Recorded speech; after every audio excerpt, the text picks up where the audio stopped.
AJ Johnson. Now, you didn't see much of him play because he didn't play a huge amount down here, but played for Illawarra, which for those of you who don't know is the team that LaMelo Ball played for.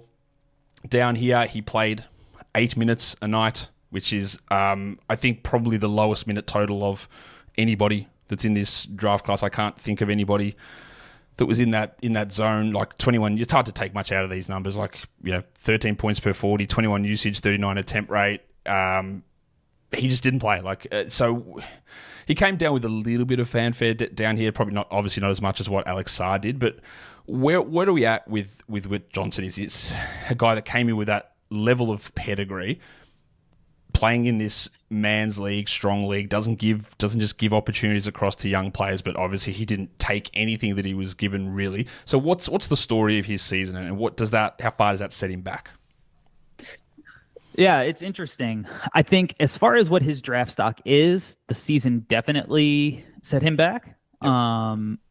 But as far as what is going to make him a better basketball player, I actually think it's pretty good for him, what he went through with that team, because it was a weird situation for him, and he didn't play a lot, but he did get to play in a really tough league with really physical grown men.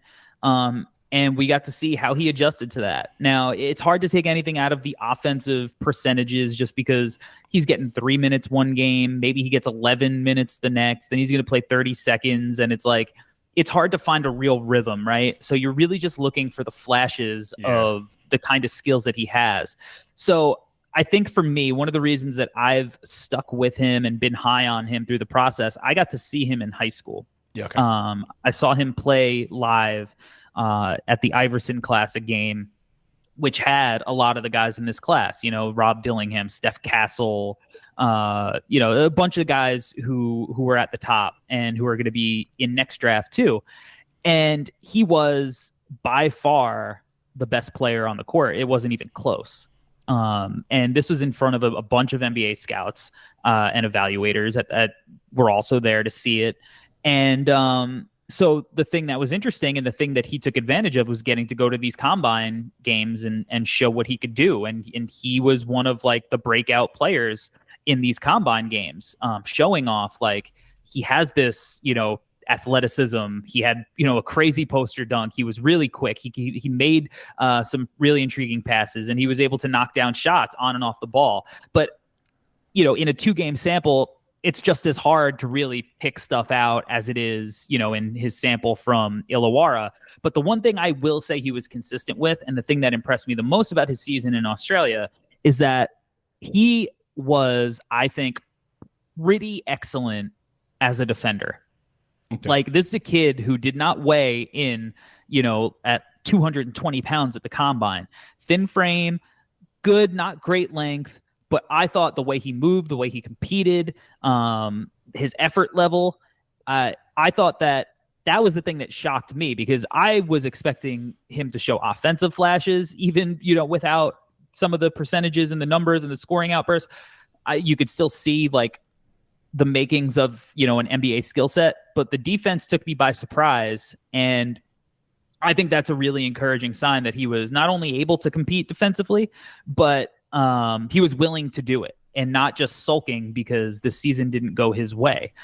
And I think that these are valuable lessons for him moving forward, maybe a little humbling, and like, all right, well, now I have these other skills that I can bring. I still am that dynamic offensive prospect that I was in high school that made me a 5-star.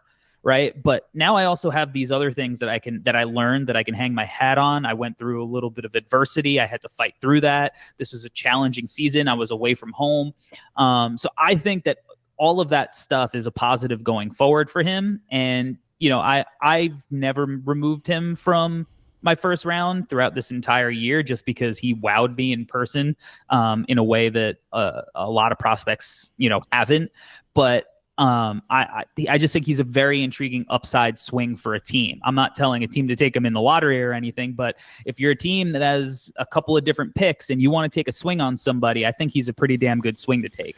We hope that some of that upside hits. Otherwise, he ends up as a Terrence Ferguson who comes down here and plays in the NBL and plays 5 minutes a game and then does absolutely nothing in the NBA. But I think AJ, again, this sounds simplistic, but he looks like a prospect. Like he's just got the look of part of it. the body shape, the size, the proportion. He just looks like he should be a prospect. Now that's a stupid thing to say, but there's just something about it where you go, oh yeah, I can see why I want to take a chance at this, and I can see why it might work, it might not. Like who knows? But there's a certain look that is there with his game